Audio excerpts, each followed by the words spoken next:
There's a difference between being lazy and emotionally exhausted. And a lot of men are mislabeling what it is that they're experiencing. Let me explain. Hey guys, welcome back to the Anchor Show. My name is Andrew, and here are 5 signs you are emotionally exhausted. This is not about making excuses, but this is about awareness. It's about honesty and learning and understanding ourselves so we know how to move forward. So let's dive right into it. Sign number 1, you are still tired even when rested, right? If you've ever had like a proper night's rest, like 8, 9, even 10 hours sleep, but you wake up the next morning still feeling exhausted, that is a sign that you are emotionally exhausted, right? Because when you're emotionally, mentally exhausted, it affects the body, right? Yes, you are rested. Physically, you are rested, but you still physically feel tired and drained. That's because you're emotionally and mentally exhausted. More sleep doesn't fix it. Going on a vacation doesn't fix it, right? That's emotional exhaustion, right? And what you really need is a proper reset. This is not about being weak, but rather regulating your nervous system. Your nervous system needs a reset, okay? And a proper reset will solve that problem.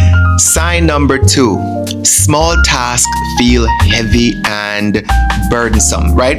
If you're the kind of person who gets things done around the house, or the yard, whatever, and just small things, you knock that out easy with no problem, but all of a sudden it feels heavy, it feels burdensome, it feels like, oh my god, I can't do it, this is too much. That's another sign of emotional exhaustion, right? It simply means that your emotional reserve is low and you're running on fumes and everything just costs more energy, right? And because you're running on fumes, you're exhausted. It's not laziness, it's exhaustion. Sign number 3, you are emotionally detached from things that once mattered, things that you liked or enjoyed. You're emotionally detached from those things, right? So like, if you like to play sport, if you like to, anything that you like to do, right? You're still doing these things, but you don't feel emotionally detached. They don't feel as joyful as they once did, right? For a lot of guys, sports is their joy and pride. You love watching sport, right? It's football season, it's basketball season, whatever. And when you sit down and you watch these games and, maybe you have a drink or something to snack on, you're just in a great place, especially if your team is winning. But if you realize that even when your team is winning and it just doesn't feel as joyful as it once did, right? Maybe you actually play sport and you go to say you play basketball, but then when you go play a game, it just doesn't feel right. It doesn't feel as it once did or as it should. That's another sign that you're emotionally drained, you're depleted. This is your body and your nervous system telling you that something is off and needs a reset. We need to reset and start again. And this time with balance.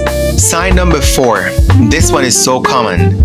Your patience becomes shorter than what it used to be, right? So if you were once an individual who can handle situations in a calm way, respectful way, in a patient type of way, but now all of a sudden you get irritable, things just bother you. It doesn't matter how simple the situation, you're quick to anger and you react instead of responding. That means you're emotionally drained. Your bandwidth has gotten shorter, right? What little energy you have reserved is just to carry you throughout the day. There's nothing left for dealing with conflict resolutions or dealing with, unnecessary or unwanted challenges. You're just depleted. And so it's easy for you to just go off the handle, right? It's easy for you to get upset and angry instead of being calm and collected in dealing with issues that sometimes are very simple in nature. So whenever this happens, it doesn't mean that you're becoming mean and bitter. It just means that you're running on empty. You're on E. And so you need to fill up. You need to recharge. It's not just about filling up. It's about resetting, because you can fill up. You can do things to fill yourself up, right? You can go eat a meal that you love, right? That changes your mood and your attitude. You can go get some rest. You can go watch a game. You can go, there's things you could do to recharge. But it's not about just recharging, it's about resetting, right? We gotta reset that nervous system in order to have a complete and holistic feeling of fullness. And the last one, guys, number 5, is you feel guilty for wanting or needing rest.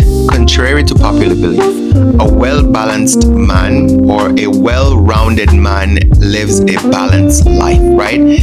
Oftentimes we mistake rest for laziness, and we also feel as though productivity equals manliness, right? If you continue to produce, yeah, you're a proper man, right? We undermine the value of resting. And if you're not resting, whether physically or mentally, of course you're going to be burnt out. Of course you're going to be depleted emotionally and mentally as well as physically. But what we need to do is to normalize rest, not treat it as a reward, not treat it as, oh, if I just go cut the grass and fix this thing and do this and do that, then I can get some rest. No, if we stop treating it as a reward and rather look at it as a necessary maintenance to maintain a balanced and stable life and a balanced and stable nervous system, then you will start to see a huge difference in your life, right? Let's normalize resting and its value rather than to look at it as a reward. So guys, these are the 5 signs that you are emotionally exhausted and drained and need a reset. So as we move forward, guys, let's start to normalize resting. Let's set up some boundaries so we're not getting burnt out and just doing too much for others and too little for ourselves, right? Let's prioritize a balanced life. Let's make sure that we're doing things that fill us up emotionally and not just deplete things that depletes us. Because you can't pour from an empty vessel, right? You just can't, right? So in order for us to pour into others, we need to be filled up. We need to be emotionally and mentally filled in order to be able to pour into our loved ones, our children, or our spouse, etc. So let us normalize living a balanced life and not one that is emotionally drained. All right, guys, I hope that you got some value from this video. If you did get value from this video, guys, please give it a like. If you feel generous, you can go ahead and share it with someone you think will benefit from hearing this message. And if you are not yet a subscriber, please go ahead and hit that subscribe button. And if you are already a subscriber, thank you. I do appreciate you subscribing to my channel, and I look forward to continuing to grow in this community with you. So guys, until the next video, let us continue to grow, evolve, and transform into the best version of ourselves. Peace.